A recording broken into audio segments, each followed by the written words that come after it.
Do you really want to love me forever? I just want a quickie. Holla, holla, holla, holla. Hey, now, what that sound there? It's the Military Report with your Rick Tillman and retired Sergeant Major Lenny Augustine on KLAY 1180 AM, Tacoma's conversation station. This is Lenny Augustine, your host. Dave, are you there?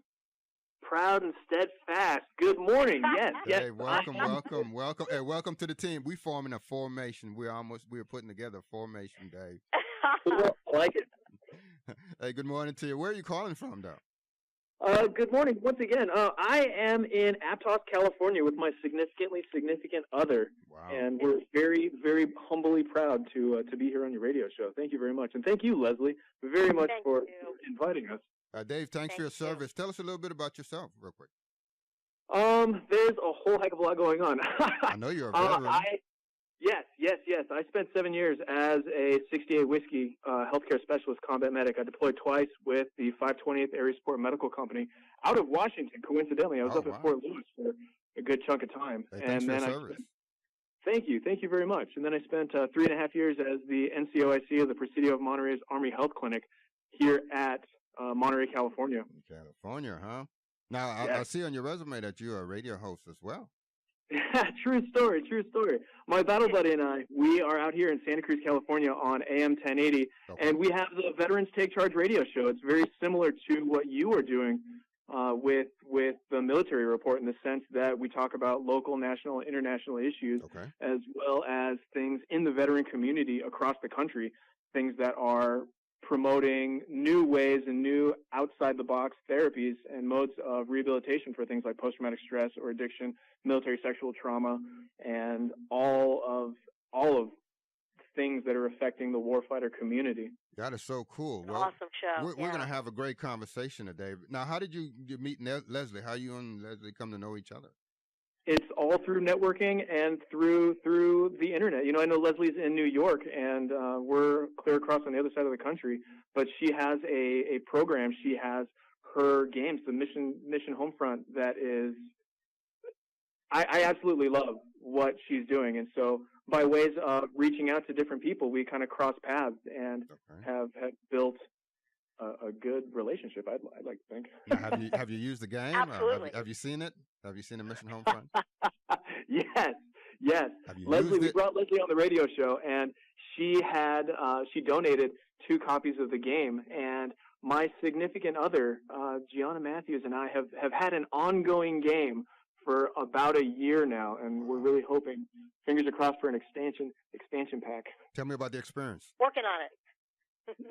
Right on. Tell me about the experience, Dave, because I've heard got some feedback, but it's good for our listening audience to know that someone is out there that has used this not only as an individual but as a couple, and is willing to share their experience. Are you willing to share your experience? Absolutely. Yeah, we are very happy to. So we started playing the Warrior Spirit Mission Homefront specifically for couples about almost a year ago. Okay. And this is designed, just like what Leslie was saying. Where were you at? Where were you mentally, psychologically, and emotionally, before you got the game? Are you one of veterans like myself that was experiencing some of the trauma or the residue of trauma related to combat or related to military experience? Were you there? So, as a medic with 2 deployments, my second deployment was pretty heavy with trauma. Okay. And this was in 2007, 2008, and I just started playing this game in 2016. So there's 8 years of behavioral work, I guess you could say. And yeah, ultimately, the answer to the question is yes. I still show signs and symptoms of post-traumatic stress as well as post-traumatic growth. Okay. But this game has definitely been a catalyst for the growth part. How so? Having that open avenue of communication. Sometimes I'm not going to lie, sometimes it is very hard to open up and talk, but the game has conversational catalysts. I think that's the best way to put it. And there's a lot that the game taps into that I have not been able to open up to anybody, be it a therapist or family members or friends. But this game and the relationship that my significant other and I have built it allows for that avenue of approach to open up and to really communicate about things that, aspects of trauma, how it made me feel at the point of impact. Plus, it opens up a lot of lines of communication between the two of us and similarities. Her experience in life, she's also in the medical field, and there's a lot of parallels into what she does that are things that I have done. Now, have you found that you have gotten closer as a result of using the system? Do you want to answer that? Oh, she's there. Hey, tell us your name. Tell us your name. Welcome and welcome to the show, and tell us your name. My name's Gianna. Hi, I Gianna. am Dave's significant other. Okay. To answer the question, I think that my feeling is that this game has facilitated so many conversations which might not have otherwise been something that we would dialogue about, that has absolutely contributed to the growth and depth of our relationship, no doubt. Okay. I mean, it's been it's had a significant impact, absolutely. Now, would you recommend it to other couples? Oh, of course, absolutely. Undoubtedly. I've told several people about this game, folks that I know that have, it's really fun to talk about because, people are very intrigued. I've had people say, oh, that would be really cool to be able to have something like that as a tool or a resource to help build a relationship from. Now, Dave. So give us the setting. So there you are. You eating dinner. All of a sudden, you having an experience. You say, "Babe, can I pull out the card? I need to talk with you." Is that how it starts off?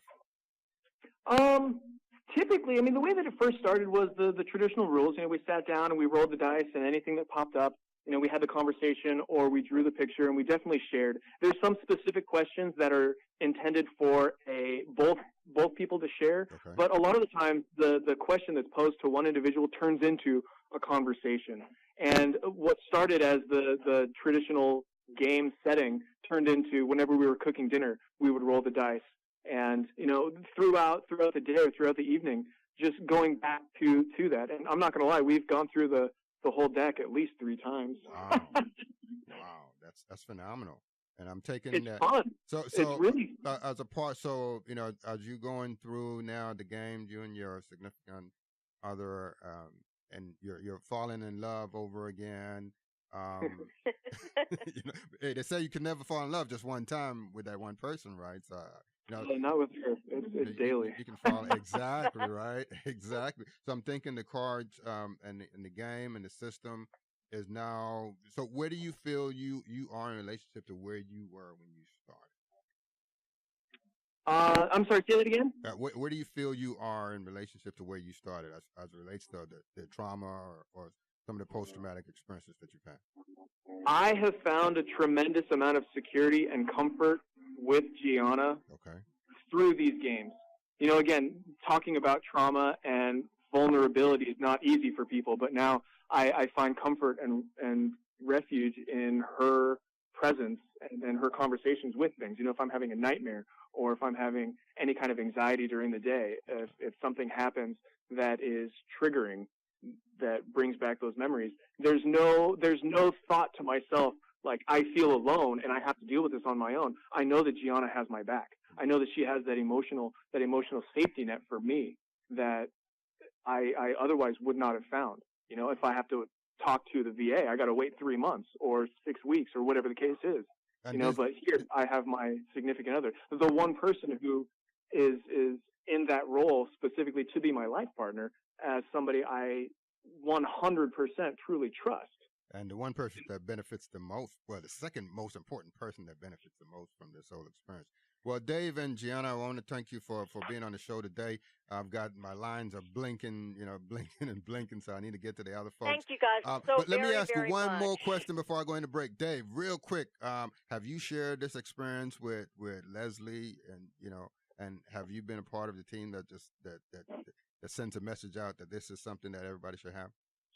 Well, thank you very much for allowing us to be a part of your show. Leslie, thank you very much. Lenny, it's very nice to meet you. I look forward to future conversations. Yes, absolutely. Leslie and I have been communicating, and I have told her how grateful that I am for this and for her, as well as, the Veterans Take Charge radio show has got a Facebook page, and I posted a video talking all about this game and Leslie and what it's done for me personally, as well as the health of my relationship. Okay. I can't speak highly enough about it.